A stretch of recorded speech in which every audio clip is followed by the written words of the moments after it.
Donc la police, c'est une grande maison, c'est un peu plus d'une centaine de métiers différents. Notamment la plus grosse base des métiers, c'est ce qu'on appelle nous la sécurité publique, c'est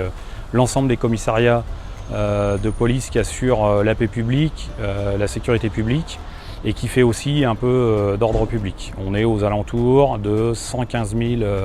agents d'État titulaires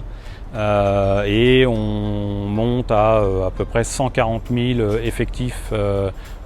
tout compris avec l'ensemble des missions transverses, c'est-à-dire des policiers contractuels, des policiers réservistes et aussi des agents administratifs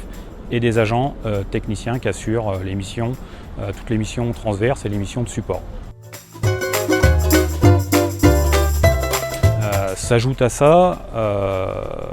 une baisse d'effectifs drastique voulue par Nicolas Sarkozy et François Hollande, quoi qu'on en dise.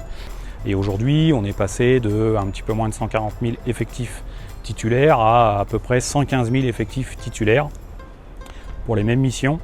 rappelons-le, ce qu'engendre à peu près aujourd'hui, selon la Cour des comptes, à peu près 20 millions d'heures supplémentaires.